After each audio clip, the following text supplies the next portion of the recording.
এত ভয়ানক দিন হবে, মানুষ যদি বুঝতে পারত মসজিদ ছাড়া পৃথিবীর কোনো জায়গার দিকে তাকাতো না। ওই দিনটা এমন একটা ভয়ানক দিন হবে।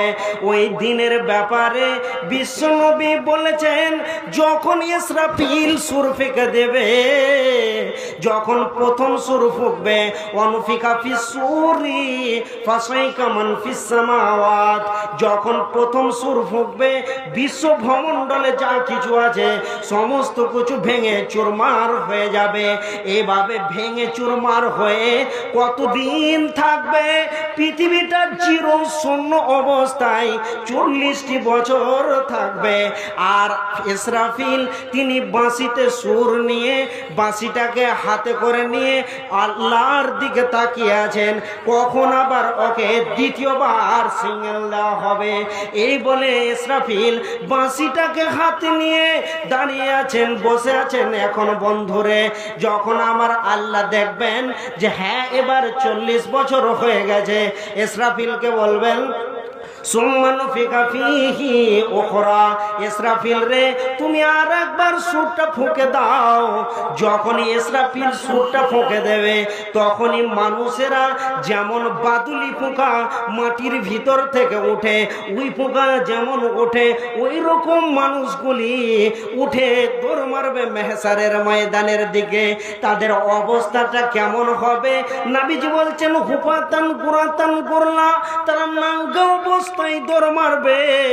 এমন সময় আম্মা জান আয়েশা নবীজিকে প্রশ্ন করে ফেললেন, ও দয়ার নবী গো, কেউ কি কাউরির দিকে তাকাবে না? তখন নবীজি বললেন, আয়েশা রে, ওটা এমন একটা ভয়ানক দৃশ্য হবে যে কেউ কাউরির দিকে তাকা তো দূরের কথা, নাফসি ছাড়া কিছুই কাউরির মুখ থেকে কিছু বের হবে না। এই রকম ভয়ানক দিন। ওই দিন যদি মানুষ বুঝতে পেরে নিত, এবার যখন মানুষগুলো এক জায়গায় জড়ো হয়ে যাবে, সে মাঠটা কেমন হবে? তাম্বার মতো, মানুষের পায়ে কোনো জুতা থাকবে না, মাথায় ছাতা থাকবে না। এত বৃহত্তর জায়গা, এত কঠিন জায়গা। ওই জায়গায় আল্লাহ আমাদেরকে একই জায়গায় রাখবে। সকলকে এক জায়গায় রাখলেন, রাখার পরে ইমানদার বেঈমান সকলে মিশে মিশে থাকবে।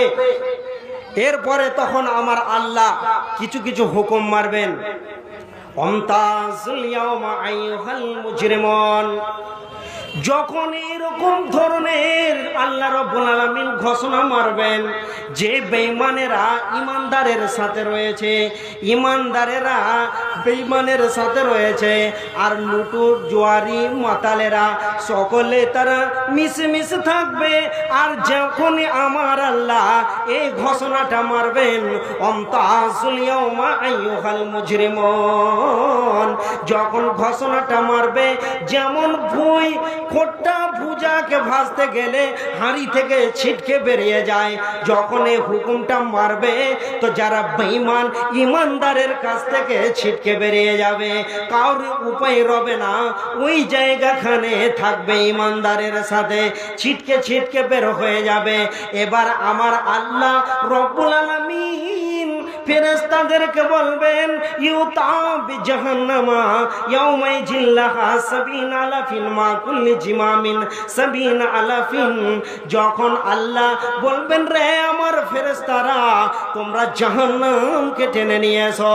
যখন জাহান্নামকে টেনে নিয়ে আসা হবে, জাহান্নামকে যখন টেনে নিয়ে আসা হবে, আর ওই জাহান্নাম যখন মেঘের গর্জনের মতন গর্জন মারবে, তাহাদুত মাইয়াজু মিনাল গায়জ কুল্লামা উলকিয়া ফিহা ফাউজুন সাআলাহুম খাসনাতুহা আলাম ইয়াতিকুম নাজির।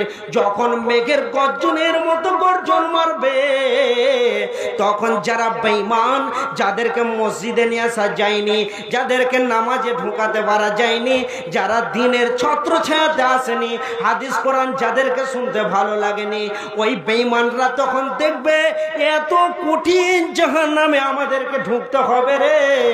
তখন তারা কি করবে? করবে, মাতালের মতন ভঙ্গি করবে।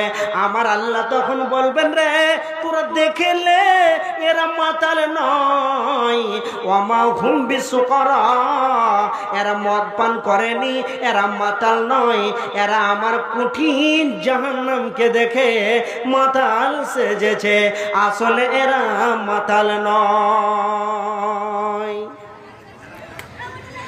আজকে আমাদের একবার সেরকম জাহান্নামকে মনে পড়ে না। আমাদের ঈমান তো প্যারালাইসিসের রোগী আর ক্যান্সারের রোগীর মতন যেমন অচল, সেরকম আমাদের ঈমান। তারপরও আমরা সেই কঠিন দিনে আমাদের যে কি হবে, পুলসিরাতে কি হবে, কবরে কি হবে, হাসরের ময়দানে আল্লাহ আমাদের সঙ্গে কি ব্যবহার করবে, এই বলে আমাদের একবার অনুশোচনা জাগে না মনের ভিতরে যে আমাদের কি হবে। কিন্তু বন্ধুরে, একটা সাহাবীর নামটা শুনলেন, তিনি হলেন মুসলিম জাহানের প্রথম খলিফা সিদ্দিকে আকবর আবু বকর রাদিয়াল্লাহু তাআলা আনহু। এরকম বন্ধুরে মজলিসে নবীজি জাহান্নামের আর জান্নাতের আর কঠিন পুলসেরাতের আর কঠিন কবরের কথা বলছিলেন। আর বলতে বলতে বলতে বলতে এমন সময় সাহাবীরা অশ্রুসিক্ত আঁখি দেখা গেল। এমন সময় হযরতে আবু বকর বাড়িতে গিয়েছেন আর নিজের হালাল স্ত্রীর সঙ্গে কথা বলতে গিয়ে হেসে ফেলেছেন। আর ওই রকম সাহাবীটি বুকে মারছেন আর এত অঝোর নয়নে কাঁদছেন আর নিজেকে বলছেন, আবু বকর রে তুই মুনাফিক, তুই মুনাফিক, তুই মুনাফিক, আবু বকর তুই মুনাফিক। তখন নবীজি দেখছেন আমার এই শিষ্যটা কাঁদে কেন। নবীজি বলছেন, আবু বকর রে তুমি কাঁদো কেন?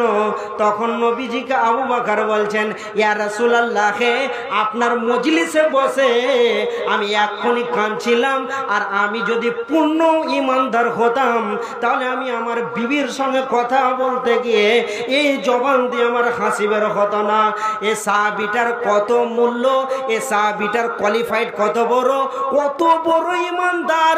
সারা পৃথিবীতে নবীজির যত উম্মত আছে, সারা পৃথিবীতে রসুলের যত উম্মত আছে, এ সমস্ত উম্মত যদি আমল করে আর সমস্ত উম্মত যতগুলো আমল করবে, কঠিন কিয়ামতের দিনে আল্লাহ যদি হিসাব নেয় আর সমস্ত উম্মতের আমলকে যদি একটা দাঁড়ির পাল্লাতে চাপানো হয় আর আবু বকরের যদি আমলকে একটা পাল্লাতে চাপা হয় যায়, তাহলে আবু বকরের পাল্লা নিচে দিকে নেমে যাবে, বিশ্ব উম্মতের পাল্লা উপর দিকে উঠে যাবে, আবু বকরের সঙ্গে তুলনা হবে না। এই মানুষটি নিজেকে ঈমান বলে নাই বলে দাবি করছেন আর কাঁদছেন। নবীজি দেখছেন যে আবু বকর এত কাঁদে কেন। তখন নবীজি বললেন, আবু বকর তুমি বলো।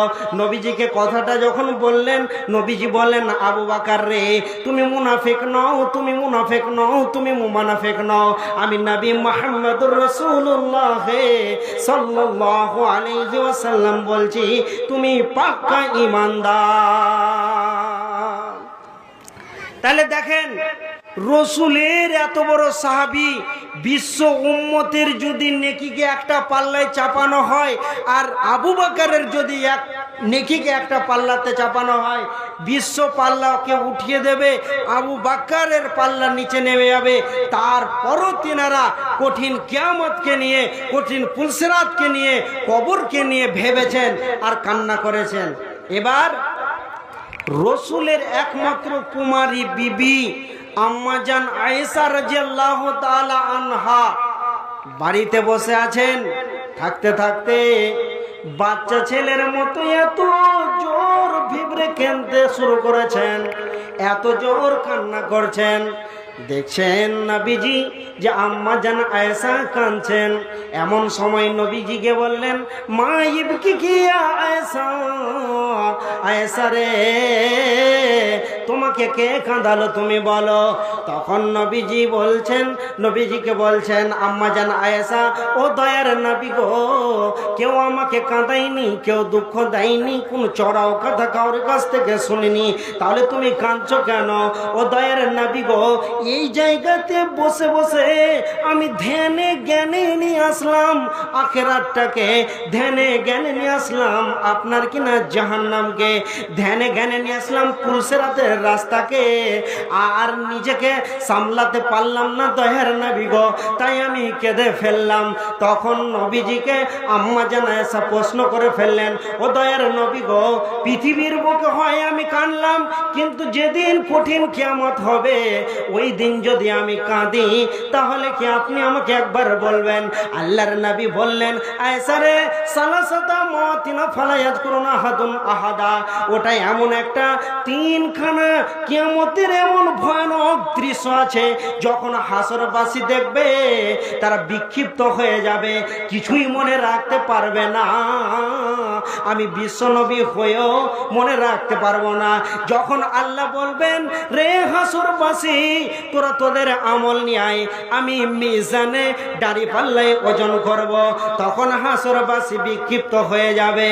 আর যখন আল্লাহ বলবে, তোদের জান্নাত জাহান্নামের সার্টিফিকেট বানিয়ে দিয়েছি, তোরা নিয়ে রাস্তা দেখে নে, আর এ যে উজির তরিক ফিনার জাহান্নাম, আর যখন জাহান্নামটাকে আপনার কিনা পুলসিরাতের রাস্তাকে জাহান্নামের উপরে তুলে ধরা হবে, ওই রাস্তা দিয়ে পার হতে হবে, ওই রাস্তাটায় কতদিন সময় লাগবে পার হতে? 1500 বছর। এই দৃশ্যটা যখন দেখবে হাসরবাসী কেউ কাউকে মনে রাখতে পারবে না। আমি বিশ্বনবী হয়েও আয়েশা রে তোমাকে মনে রাখতে পারবো না।